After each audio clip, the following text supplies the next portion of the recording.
Hello guys, इस video में हम +2 क्लास बायोलॉजी का 4th चैप्टर रिप्रोडक्टिव हेल्थ को कंटिन्यू करेंगे। तो हमारा टॉपिक है population explosion and birth control. तो देखिए, in the last century on all around development in various field significantly improve the quality of life of the people. However, increased health facilities along with better living conditions had an explosive impact on the growth of population। अब इन्होंने ये कहा है कि इन lines में sorry last century में जो development है ऑल राउंड, उस क्वालिटी पीपल की जो लाइफ की जो क्वालिटी है उसको इम्प्रूव किया गया। कैसे किया गया? जैसे हेल्थ फैसिलिटी प्रोवाइड करके उनकी लिविंग कंडीशंस को और भी बेटर किया गया है। तो उसकी वजह से क्या हुआ है, जो पॉपुलेशन ग्रोथ जो है उस पर बहुत ही ज़्यादा इम्पैक्ट पड़ा है, जिसकी वजह से वो इंक्रीज़ होती जा रही है। क्योंकि हेल्थ फैसिलिटी अच्छी होगी है तो उसकी वजह से क्या है, डेथ रेट जो है वो कम होती जा रही है। तो देखिए, अब पॉपुलेशन के बारे में ही बताया गया कि कितनी पॉपुलेशन थी पहले, फिर बाद में कितनी इंक्रीज़ हुई। The world population which was round 2 billions in 1900 rocketed to about 6 billions by 2000। तो उन्होंने ये कहा है कि 1900 में जो पॉपुलेशन थी वो 2 बिलियंस थी, पर हेल्थ फैसिलिटी को इम्प्रूव किया तो उसकी वजह से क्या हुआ, 2000 के आते आते क्या होगी, 6 बिलियंस होगी। मतलब कितनी बहुत तेज़ी से जो पॉपुलेशन है रेट वो इंक्रीज़ होगी। Sorry, a similar trend was observe in India too. Our ऐसे ही ट्रेंड कंप्लीट जो है, देखो वर्ल्ड पॉपुलेशन की बात की थी, ऐसे ही हमारे इंडिया में भी इंक्रीज़ हो रही है पॉपुलेशन। तो our population which was approximately 350 million at the time of our independence reached close to the billion mark by 2000 and cross 1 billion in May 2000। तो उन्होंने ये कहा है कि जब हमारी जो पॉपुलेशन है, जब हमारा देश स्वतंत्र हुआ था उस टाइम में 350 मिलियन के अराउंड थी, और फिर बाद में 2000 के आसपास मई में जब सर्वे किया तो उसने 1 बिलियन को भी क्रॉस कर दिया था। That means every 6th person in the world is an Indian. तो इन्होंने क्या इसका मतलब, पूरे वर्ल्ड में जो बर्थ जो हो रहा है उसमें से 6th पर्सन जो है वो एक इंडिया का होगा, इंडियन कहलाएगा। ठीक है, तो इतनी पॉपुलेशन जो है वो इंक्रीज़ हो रही है। तो a rapid decline in death rate, maternal mortality rate and infant mortality rate as well as increase in number of people in reproducible age. अब इन्होंने कहा कि डेथ रेट के डिक्लाइन की वजह से, मतलब कम होने की वजह से, मोर्टेलिटी रेट होता है डेथ रेट और नैटेलिटी रेट जो होती है वो होती है बर्थ रेट। तो उसकी वजह से क्या हुआ, जो मदर की डेथ रेट थी, वही जो हेल्थ फैसिलिटीज़ जो थे तो उनके अंदर इम्प्रूवमेंट लाने की वजह से, जो मेडिकल्स की जो टेक्निक वगैरह जो है उसमें इम्प्रूवमेंट लाने की वजह से क्या है, डेथ रेट इन्फेंट की भी और मदर की भी, दोनों की ही कम होती गई। जिसकी वजह से क्या हुआ, जो रिप्रोड्यूसिबल एज जो है वो नंबर वो भी इंक्रीज़ हो गया। तो थ्रो आवर RCH प्रोग्राम तो we could bring down the population growth rate. तो RCH प्रोग्राम के थ्रू क्या हुआ, इस पॉपुलेशन ग्रोथ रेट को कम करने की सोची इन्होंने, मतलब कंट्रोल में लाने के लिए सोची। इट वाज ओनली मार्जिनल, तो वह बहुत ही कम थी। According to the 2001 census report, the population growth rate was still around 1.7%। तो इसका मतलब क्या है, 2001 जब उन्होंने सर्वे किया तो उसके अराउंड 1.7% का मतलब है एक साल में 1000 में 17 जो है वो मतलब पॉपुलेशन इंक्रीज़ हो रही है, मतलब जन्म हो रहा है इतने बच्चों का। A rate at which our population could double in 33 year, और फिर ये क्या है 33 ईयर में वो डबल हो चुकी है। तो such an alarming growth rate could lead to an absolute scarcity of even the basic requirement. अभी इन्होंने कहा है कि ये अलार्मिंग ग्रोथ रेट है, अगर इससे ज़्यादा इंक्रीज़ होगी तो जो बेसिक रिक्वायरमेंट है सभी को नहीं मिल पाएगी, वो कमी हो जाएगी उनकी, जैसे फूड, शेल्टर, क्लोथिंग। तो ये सभी क्या है, सभी जितनी पॉपुलेशन है उन सबको नहीं मिल पाएगी, और वो फिर इन सब की कमी की वजह से मतलब उनकी जो वो मरने लग जाएंगे। Therefore the government was forced to take up serious measures to check this population growth rate। तो इससे क्या हुआ, तो कुछ स्टेप्स गवर्नमेंट ने उठाए जिसकी वजह से क्या पॉपुलेशन ग्रोथ रेट को चेक किया और उसे कैसे कंट्रोल कर सकते हैं पॉपुलेशन को, उसके बारे में बताया। तो इस पैरे में से कुछ क्वेश्चंस निकलते हैं, तो आप वो देख लीजिए क्या क्या क्वेश्चंस निकल रहे हैं। एक तो फर्स्ट क्वेश्चन यही है, do you think that reproductive health in our countries has improve in the past 50 years? If yes mention such area of improvement. तो मतलब इन्होंने ये कहा है कि अगर रिप्रोडक्टिव हेल्थ में जो इम्प्रूवमेंट लेके आए हैं तो वो कौन कौन सी एरियाज़ है जहाँ पे इम्प्रूवमेंट मतलब इम्प्रूव हुआ है, तो वो कौन कौन से मतलब उन फैक्टर्स के नाम बताने हैं। तो वही है कि मेडिकल फैसिलिटीज़ को इम्प्रूव किया, रैपिड जो डेथ रेट थी वो डिक्लाइन होगी, और RCH प्रोग्राम जो है वो उन्होंने स्टार्ट किया और उसमें सक्सेस रहे वो RCH प्रोग्राम में, और मतलब उन्होंने अवेयरनेस क्रिएट किया। ठीक है। और दूसरा क्वेश्चन ये आ सकता है आपका इसमें पैरे में से, what are the suggested reason for population explosion. तो पॉपुलेशन एक्सप्लोजन के रीजंस बताने हैं। ठीक है। और थर्ड क्वेश्चन आपका ये आ सकता है एक नंबर में, at the current rate of growth human population doubling itself every, मतलब कितने साल में डबल हो रही है, तो 33 ईयर्स आपने देखा। और फिर और क्वेश्चन आपका ये भी आ सकता है कि what was our population at the time of independence and in May 2000। तो मतलब मई 2000 में कितनी पॉपुलेशन थी और उससे पहले कितनी थी, तो उसके बारे में क्वेश्चन आ सकता है। एक क्वेश्चन आपका ये भी आ सकता है, what is the growth rate of our population as per 2006 census report. तो एक क्वेश्चन आपका ये भी बनता है, मतलब कितनी ग्रोथ रेट थी 1.7%, और करंट ग्रोथ रेट जो है इंडिया की वो आ जाए तो आपने यही बताना है 1.7, अभी फ़िलहाल इतनी बताई गई है तो आप यही बताओगे।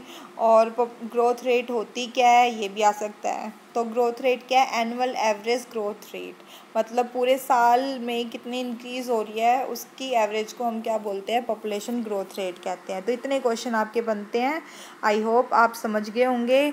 अब हम आगे करते हैं। देखिए कॉज, मतलब पॉपुलेशन एक्सप्लोजन के कॉज जो अभी अभी बताया था आपको वही है, मतलब मोर्टेलिटी, मदर मैटरनल और इन्फेंट मोर्टेलिटी रेट जो है वो डिक्रीज़ हो रही है, लाइफ एक्सपेक्टेंसी जो है वो इंक्रीज़ हो रही है, रिप्रोड्यूसिबल एज इंक्रीज़ हो रही है। इसकी वजह से क्या हुआ, पॉपुलेशन एक्सप्लोज हो रहा है, मतलब इंक्रीज़ हो रहा है। ठीक है। और मैं कैसे कंट्रोल कर सकते हैं पॉपुलेशन एक्सप्लोजन को, स्मॉलर फैमिली प्रमोट करके। तो आपने देखा ही होगा पहले टीवी में बहुत ऐड आया करती थी स्मॉलर फैमिली के लिए, वो हम दो हमारे दो के नाम से। तो ये इसलिए ऐड आती थी ताकि लोगों को, पीपल्स को अवेयर कर सके, स्मॉलर फैमिली के बारे में बता सके। फिर promote use of contraceptive method. Contraceptive का मतलब है प्रिवेंट प्रेगनेंसी, प्रेगनेंसी को रोकने के लिए जो मेथड्स है उसको प्रमोट किया इन्होंने। और जो मैरिजेबल एज जो है उसके बारे में बताया, पहले कम होती थी या बाद में इसको इंक्रीज़ कर दिया, 18 years for female and 21 years for male. और कई जो वर्ल्ड के अंदर जैसे कई और कंट्रीज़ भी है जहाँ पे स्मॉलर फैमिली को कुछ इंसेंटिव्स भी दी जाती है। और हमारे कंट्रीज़ में भी है, जैसे किसी की एक लड़की हो तो उसके भाई लिए सुकन्या जैसे योजना वगैरह जो है, तो धन योजना, ये सब उन्होंने स्टार्ट की गवर्नमेंट ने। तो ये सारी चीज़ें क्या इंसेंटिव्स दे रहे हैं, तो वही है incentive couples with smaller families. और अब जैसे हमने अभी किया मेथड्स कंट्रोल करने का, कॉन्ट्रासेप्टिव मेथड, तो आइडियल कॉन्ट्रासेप्टिव की कैरेक्टरिस्टिक्स क्या होते हैं, तो क्या है, should be easy to use करना इजी होगा, ईज़िली अवेलेबल होगा, इफ़ेक्टिव होगा, साइड इफ़ेक्ट नहीं होगा, रिवर्सिबल हो सकता है ये। ठीक है। Not interfere with the sexual drive desire act of the individual, तो सेक्शुअल डिराइव में भी कोई इंटरफेयर नहीं करेगा आइडियल कॉन्ट्रासेप्टिव। तो कौन कौन से मेथड्स हैं, तो हम इन सभी मेथड्स को एक्सप्लेन भी करेंगे। तो मेथड्स कौन कौन से हैं, नेचुरल और ट्रेडिशनल। ठीक है। फिर है barrier methods, intrauterine device, oral contraceptive, injectable and implant और सर्जिकल मेथड। इनको हम एक्सप्लेन में करेंगे। तो सबसे पहले हम स्टार्ट करते हैं नेचुरल मेथड। तो नेचुरल मेथड कौन कौन से हैं, तो देखिए, तो नेचुरल मेथड में तो भाई इसमें कॉन्ट्रासेप्टिव मेथड है। इसका मतलब क्या है, ये फ्यूज़न नहीं होने देंगे, ठीक है, जिसके अंदर नेचुरली अवॉइड करते हैं the chances of sperm and egg meeting. तो वो कौन कौन से है, पीरियोडिक अब्सिस्टेंस। तो पीरियोडिक अब्सिस्टेंस में क्या होता है कि इसमें जैसे कि आपने मेंस्ट्रुअल साइकिल में किया था, तो इसमें क्या था कि आपने कि जो 10 to 17 डेज जो होता है मेंस्ट्रुअल साइकिल का, वो होता है मैक्सिमम ओव्यूलेशन का पीरियड होता है। तो उस दौरान क्या होता है, ओवा जो होता है वो रिलीज़ होता है। तो अगर उस दौरान जो क्या कहते हैं, जो अगर वो सेक्सुअल कांटेक्ट नहीं बनाते हैं तो उससे क्या होगा, एक तरह से नेचुरल कॉन्ट्रासेप्टिव मेथड ही हो जाएगा। नहीं कर, अगर सेक्सुअल कांटेक्ट नहीं करते हैं तो क्या वो प्रेगनेंसी जो है, जो चांसेस है प्रेगनेंसी की, वो बिल्कुल डिक्रीज़ हो जाएगी, ना के बराबर ही हो जाएगी। तो यही है फर्स्ट पीरियोडिक अब्सिस्टेंस। तो देखिए, in this method couple avoid coitus. Coitus का मतलब यही हो गया सेक्सुअल कांटेक्ट ना बनाए वो between 10th and 17th day of the menstrual cycle, as during this period the chance of ovulation is maximum. क्यों नहीं बनाना चाहिए, क्योंकि इसमें चांसेस जो होती है वो मैक्सिमम होती है। तो इस इस पीरियड को हम फर्टाइल पीरियड भी बोलते हैं। एक नंबर में क्वेश्चन ये अलग से भी आ सकता है, फर्टाइल पीरियड क्या होता है, ठीक है। तो उस दौरान क्या है, abstaining from coitus during this fertile period decrease the chances of pregnancy. Second है विथड्रॉल और कॉइटस इंटरप्ट। तो इसमें क्या करते हैं, रिमूव करेंगे पेनिस को बिफोर इजैकुलेशन। इजैकुलेशन मतलब सीमन रिलीज होने से पहले ही पेनिस को रिमूव कर दिया जाए। तो वो भी क्या है, ये नेचुरल मेथड होगा। तो in this method the male withdraw the penis from the vagina during coitus just before ejaculation, therefore he prevent the release of semen and thus prevent insemination. इसकी वजह से क्या होगा, इंसेमिनेशन प्रोसेस नहीं होगी। Insemination नहीं होगी तो आगे फर्टिलाइजेशन प्रोसेस नहीं होने वाली है। अब है लैक्टेशनल एमनोरिया। इसमें क्या होता है, this is the period of absence of menstruation during the period of lactation. मतलब जब लैक्टेशन पीरियड होता है, मतलब फीडिंग के दौरान जो मेंस्ट्रुएशन जो साइकिल होती है वो अब्सेंट होती है। तो as there is no menstruation is believe that during this period there is no ovulation. जब मेंस्ट्रुएशन साइकिल नहीं हो रही है तो ओव्यूलेशन प्रोसेस नहीं होगी, क्योंकि ओवा जो है वो उसी मेंस्ट्रुअल साइकिल जो होती है उसी दौरान ही रिलीज़ होता है। मतलब जो पूरी कंप्लीट मेंस्ट्रुएशन प्रोसेस जो होती है उसमें, ठीक है। तो इससे क्या होगा, जो प्रेगनेंसी की चांसेस है वो डिक्रीज हो जाएगी। However this method is effective only up to 6 months after parturition during the period of intense lactation. ये इफेक्टिव कब तक है, अप टू 6th month, ठीक है। जो आफ्टर बर्थ जो है तब से लेकर जब तक वो 6 month जो बेबी को फीड करवाते हैं तब तक ही सेफ पीरियड है। उसके बाद जरूरी नहीं है कि ये सेफ रहे, ठीक है। As no chemicals are use the chances of side effect. इसका क्या है, जो साइड इफ़ेक्ट है बिल्कुल नील के बराबर है, क्योंकि इसमें कोई केमिकल्स वगैरह यूज़ नहीं हो रहे हैं, ठीक है। Success of contraception is also limited. देखो कॉन्ट्रासेप्शन जो है वो लिमिटेड है, ठीक है। And therefore chances of failure of contraception are also high. और जो कॉन्ट्रासेप्शन जो है वो फेलियर जो उसकी चांसेस ज़्यादा होते हैं।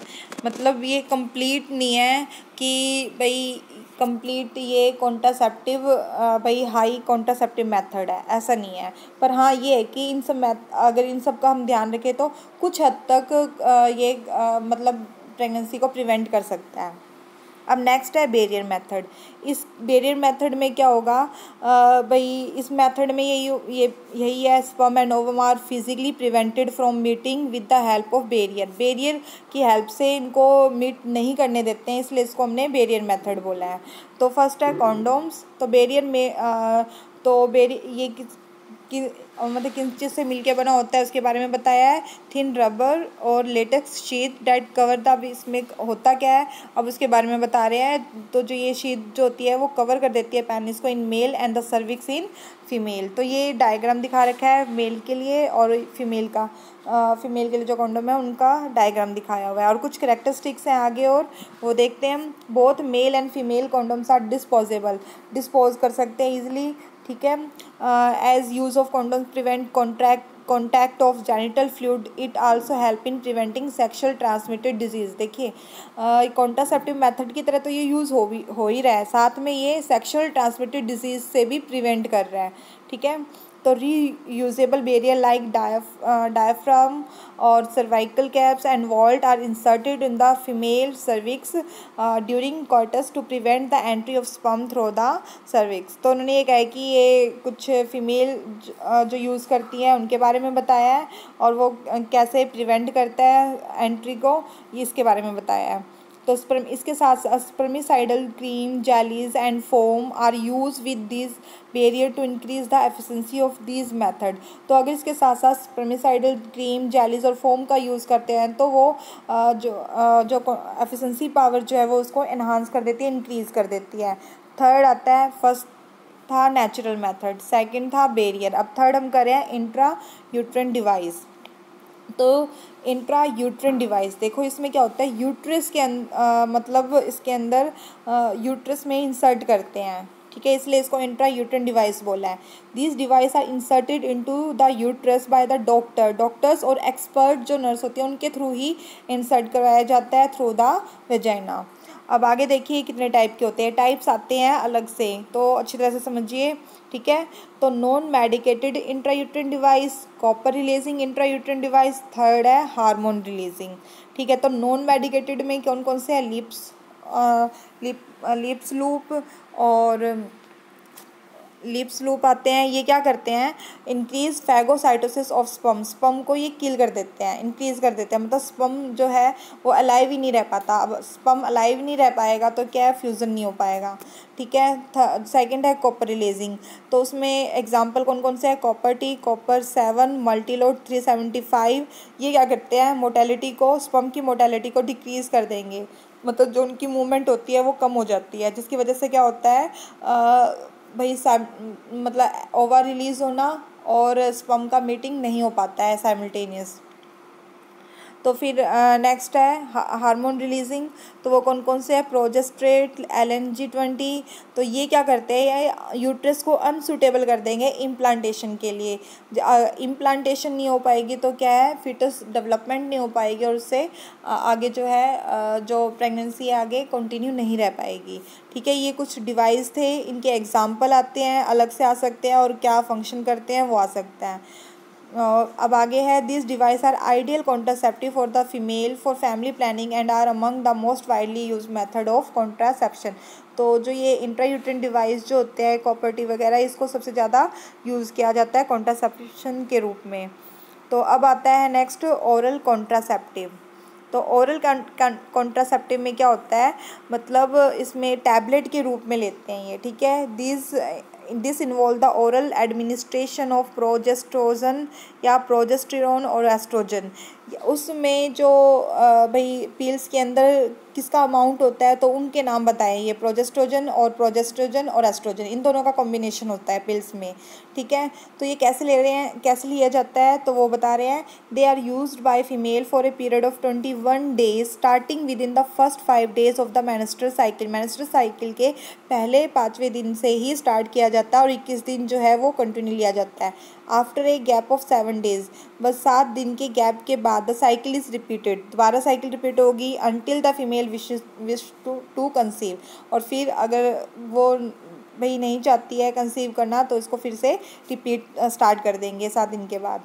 तो newer pills like Saheli are once a week non steroidal pills with lesser side effect. तो उन्होंने ये कहा है कि सहेली जो है उसके साइड इफ़ेक्ट जो है बहुत ही कम देखने को मिले हैं और वो वीक में एक बार ली जाती है।